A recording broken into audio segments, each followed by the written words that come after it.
ಈ ಅಭ್ಯಾಸಗಳು ಬರೀ 30 ದಿನದಲ್ಲಿ ನಿಮ್ಮ ಲೈಫನ್ನೇ ಚೇಂಜ್ ಮಾಡುತ್ತೆ.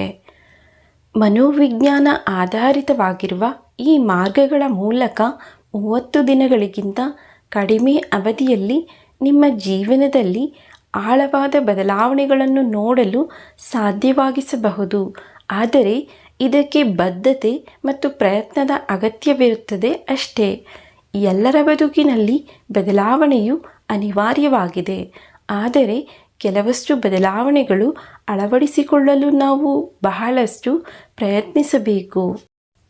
ಒಳ್ಳೆಯ ಅಭ್ಯಾಸಗಳನ್ನು ರೂಢಿಸಿಕೊಳ್ಳಲು ಪರಿಶ್ರಮ ಪಡಬೇಕು, ಆದರೆ ಕೇವಲ 1 ತಿಂಗಳಲ್ಲಿ ವಿಭಿನ್ನ ಜೀವನವನ್ನು ನಡೆಸುವ ಸಾಧ್ಯತೆಯನ್ನು ಕಲ್ಪಿಸಿಕೊಳ್ಳಲು ಸಾಧ್ಯವೇ?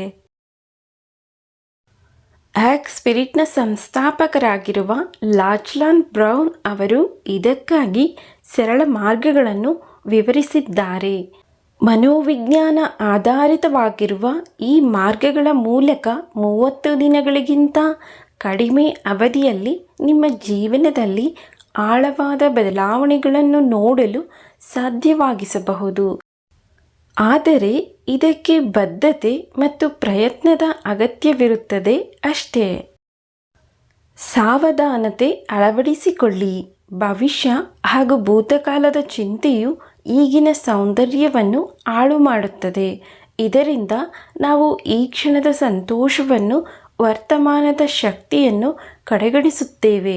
ನಮ್ಮ ಮನಸ್ಸಿನೊಳಗೆ ಈ ನಿರಂತರ ಅಗ್ಗಜಗ್ಗಾಟವು ಒತ್ತಡ ಮತ್ತು ಅಸಂತೋಷಕ್ಕೆ ಕಾರಣವಾಗಬಹುದು. ಆದ್ದರಿಂದ ಸಾವಧಾನತೆಗಾಗಿ ಪ್ರತಿದಿನ 5 ನಿಮಿಷಗಳನ್ನು ಮೀಸಲಿಡುವ ಮೂಲಕ ಪ್ರಾರಂಭಿಸಿ. ಈ ಸರಳ ಅಭ್ಯಾಸವು ನಿಮ್ಮ ಆಲೋಚನೆಗಳು ಮತ್ತು ಭಾವನೆಗಳ ಬಗ್ಗೆ ಹೆಚ್ಚು ಅರಿವು ಮೂಡಿಸಲು ಸಹಾಯ ಮಾಡುತ್ತದೆ. 2. ಕೃತಜ್ಞತೆಯನ್ನು ಬೆಳೆಸಿಕೊಳ್ಳಿ. ಕೃತಜ್ಞತೆಯು ಖಿನ್ನತೆ, ಒತ್ತಡವನ್ನು ಕಡಿಮೆ ಮಾಡುತ್ತದೆ ಹಾಗೂ ಸಂಬಂಧಗಳನ್ನು ಸುಧಾರಿಸುತ್ತದೆ ಎಂದು ಮನಃಶಾಸ್ತ್ರಜ್ಞರು ಕಂಡುಕೊಂಡಿದ್ದಾರೆ. ಇದು ನಮ್ಮ ಜೀವನದಲ್ಲಿ ಯಾವುದೇ ತಪ್ಪಾಗಿದೆ ಎನ್ನುವುದನ್ನು ಬಿಟ್ಟು ಯಾವುದು ಸರಿ ಇದೆ ಎಂಬುದರ ಕಡೆಗೆ ನಮ್ಮ ಗಮನವನ್ನು ಬದಲಾಯಿಸುತ್ತದೆ.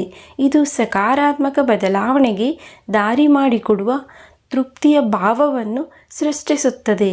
ಇದಕ್ಕಾಗಿ ಪ್ರತಿದಿನ ನೀವು ಕೃತಜ್ಞರಾಗಿರುವ 3 ವಿಷಯಗಳನ್ನು ಬರೆಯುವ ಅಭ್ಯಾಸವನ್ನು ಮಾಡಿಕೊಳ್ಳಿ. 3. ಅತಿಯಾಗಿ ಹಚ್ಚಿಕೊಳ್ಳುವುದನ್ನು ಬಿಡಿ. ನಮ್ಮ ಹೆಚ್ಚಿನ ನೋವುಗಳು ನಮ್ಮ ಬಾಂಧವ್ಯಗಳಿಂದ ಬರುತ್ತವೆ. ನಾವು ಜನರು, ಆಸ್ತಿಗಳು ಮತ್ತು ಆಲೋಚನೆಗಳಿಗೆ ಅಂಟಿಕೊಳ್ಳುತ್ತೇವೆ. ಅದು ನಮ್ಮನ್ನು ತೊರೆದಾಗ ನೋವು ಅನುಭವಿಸುತ್ತೇವೆ. ಅತಿಯಾಗಿ ಭಾವನೆಗಳಿಗೆ ಒಳಗಾಗುವುದು ಆತಂಕ, ಒತ್ತಡ ಮತ್ತು ಅತೃಪ್ತಿಯನ್ನು ಉಂಟುಮಾಡುತ್ತದೆ. ಆದ್ದರಿಂದ ಜೀವನದ ನಶ್ವರತೆಯನ್ನು ಅರ್ಥಮಾಡಿಕೊಳ್ಳುವುದು, ಸಂತೋಷಕ್ಕಾಗಿ ಬಾಹ್ಯ ಅಂಶಗಳ ಮೇಲಿನ ಅವಲಂಬನೆಯನ್ನು ಕಡಿಮೆ ಮಾಡುವುದು ಅಗತ್ಯವಾಗಿದೆ. 4. ಸ್ವಯಂ ಸಹಾನುಭೂತಿ. ಅನೇಕ ಸಂದರ್ಭಗಳಲ್ಲಿ ನಮ್ಮನ್ನು ನಾವೇ ಜರಿದುಕೊಳ್ಳುತ್ತೇವೆ, ತಪ್ಪಿಗೆ ಹೊಣೆಗಾರರನ್ನಾಗಿಸಿಕೊಳ್ಳುತ್ತೇವೆ. ಆದರೆ ಇದು ನಮ್ಮ ಬೆಳವಣಿಗೆಗೆ ಅಡ್ಡಿಯಾಗುವ ಆತ್ಮವಿಮರ್ಶನೆಯ ವಿಷಕಾರಿ ಚಕ್ರವನ್ನು ಮಾತ್ರ ಸೃಷ್ಟಿಸುತ್ತದೆ. ಆದ್ದರಿಂದ ಸ್ವಯಂ ಸಹಾನುಭೂತಿ ರೂಢಿಸಿಕೊಳ್ಳಬೇಕು.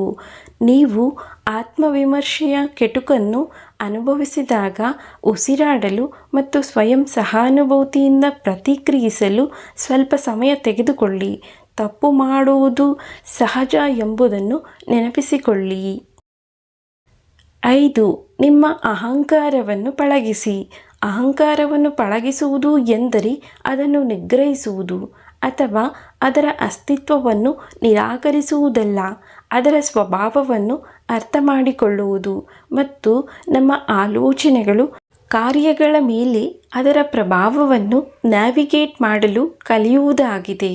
ಇದಕ್ಕಾಗಿ ನಿಮ್ಮ ಆಲೋಚನೆಗಳನ್ನು ಗಮನಿಸಿ. ಒಮ್ಮೆ ನೀವು ಈ ಮಾದರಿಗಳನ್ನು ಗುರುತಿಸಿದರೆ ನಿಮ್ಮ ಅಹಂಕಾರದ ಹಿಡಿತವನ್ನು ನೀವು ಸಡಿಲಗೊಳಿಸಲು ಪ್ರಾರಂಭಿಸಬಹುದು. 6. ಅಶಾಶ್ವತೆಯನ್ನು ಅಳವಡಿಸಿಕೊಳ್ಳಿ.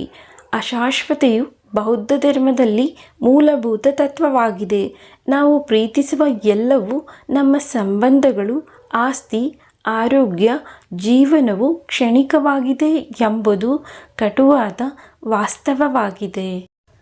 ಇದರರ್ಥ ನಾವು ಹತಾಶೆ, ಭಯದಲ್ಲಿ ಬದುಕಬೇಕು ಎಂದಲ್ಲ. ಅಶಾಶ್ವತೆಯನ್ನು ಅಳವಡಿಸಿಕೊಳ್ಳುವುದು ನಮ್ಮನ್ನು ಆತಂಕದಿಂದ ಮುಕ್ತಗೊಳಿಸಬಹುದು. ಇದು ವರ್ತಮಾನದಲ್ಲಿ ಹೆಚ್ಚು ಸಂಪೂರ್ಣವಾಗಿ ಬದುಕಲು ಕಾರಣವಾಗುತ್ತದೆ. 7. ಅಂಗೀಕಾರವನ್ನು ಅಭ್ಯಾಸ ಮಾಡಿ. ಬದಲಾವಣೆಯು ನಮ್ಮ ಸಾಮರ್ಥ್ಯಗಳು, ನ್ಯೂನತೆ, ಸಂದರ್ಭಗಳ ಸ್ವೀಕಾರದಿಂದ ಪ್ರಾರಂಭವಾಗುತ್ತದೆ.